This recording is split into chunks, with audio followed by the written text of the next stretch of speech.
Hey guys, A.P.T here. Hey, check it out. If you got an album out there that you want me to review, just comment down below with the name of the album. And if I think it's worth reviewing, I'll take a listen and put a review up for it. Today, I'm reviewing another album that leaked early. It's J. Cole's new album, Born Sinner. Dude, what the freak? Okay, so I reviewed Kanye's album and I said, I gave it 8.5. I said, I haven't listened to J. Cole's yet. I'm gonna review it later, but I think Kanye's is probably like one of the best rap albums of the year. Now, I'd gotten J. Cole's first release, The Sideline Story, a couple years ago, and I thought it was, that was okay. I thought that lyrically he was on point. I thought the beats were just kind of like, there were a lot of slow beats on that album, and I kind of wish it had been a little more faster, but, overall it was a good feel, but it had more than enough songs I could just skip through and, because that happens sometimes.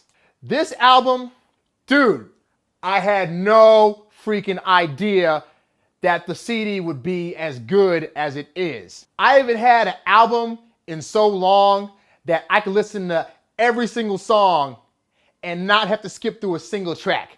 I mean, even Kanye's new album, as much as I liked it, there was like maybe one or two songs that I don't have to hear all the time. This Born Sinner album, woo! Like every track deserves a spin. Every single track, I can be driving in my car the whole time from start to finish and not press forward once. What do I like so much about the album? Well, for starters, J. Cole, lyrically on point, but it's not just that he's saying, fancy stuff here and there, that he's, throwing jokes into stuff. The kind of artists that I tend to like are ones that can take stories from their real life and put it into a narrative that is not boring for the listener. J. Cole is not afraid to be vulnerable while at the same time being witty, while at the same time engaging you in the story, while at the same time saying the words in a way that doesn't sound like it's boring off or that he's trying to brag too much. And it just sounds like real talk. It sounds like he's going through situations. He's not always the good guy in the situations, but the storytelling is so compelling that you're still with him, even if he's the one that's not necessarily in the right.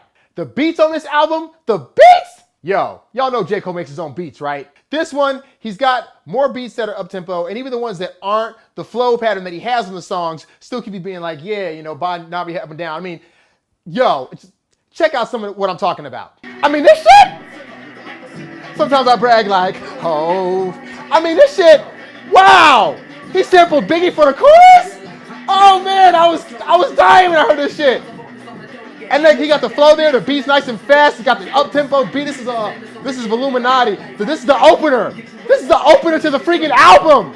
Now, I already heard this one. This is Power Trip with him featuring Miguel. And this is actually a really good opening single for this album. It sets the mood perfectly. It's not too R&B-ish, but it still gives you the feel that, the ladies will love at the same time.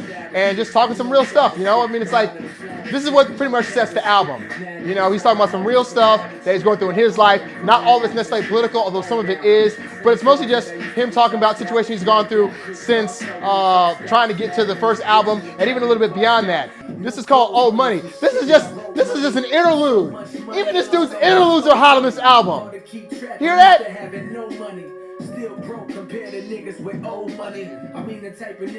The interlude is hotter than most rap albums, man. This little one called She Knows. It's about him, about him being with his girl and her knowing that he's probably out there doing things when she's not around.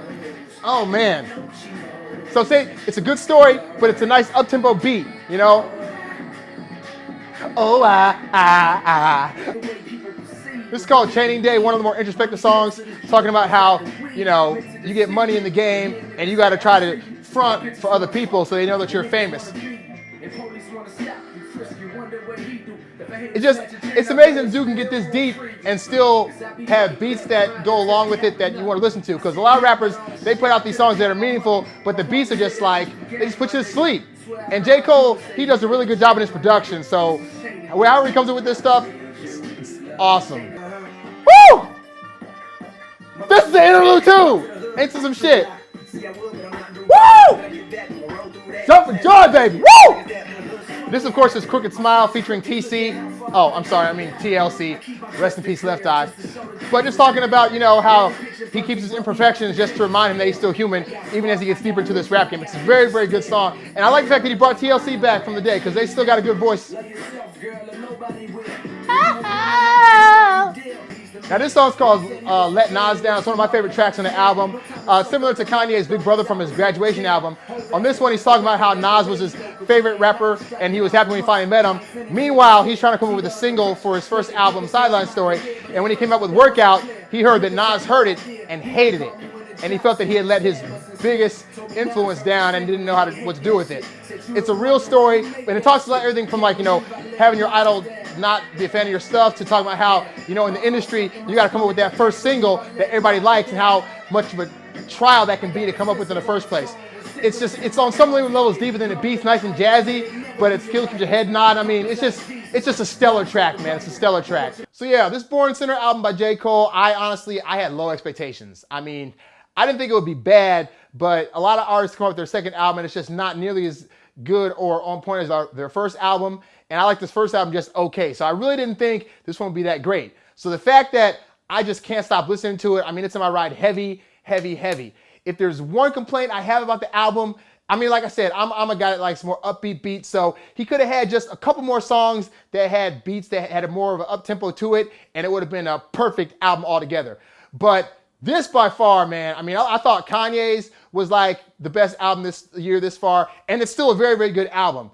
But gotta give it up to the newcomer, man. J. Cole just smashed it all around. I mean, like I said, there's not a single song I can think of that I want to just skip by on any given day. It's just that good. So the A.P.T. J. Cole Born Sinner album rating is a very stellar 9.5 out of 10. This is one you need to not download. You need to go buy it. You need to buy the deluxe edition so you can get 21 songs, but you just gotta buy it. This dude really came through. Everything from the beats to the lyrics to talking about hip hop history and talking about his life and talking about political things and even just sometimes just having songs that are just fun. J. Cole's album is the whole package. So you owe it to yourself to get that Born Sinner. I'm A.P.T. and I'll catch y'all in the next review. I'm out. Peace!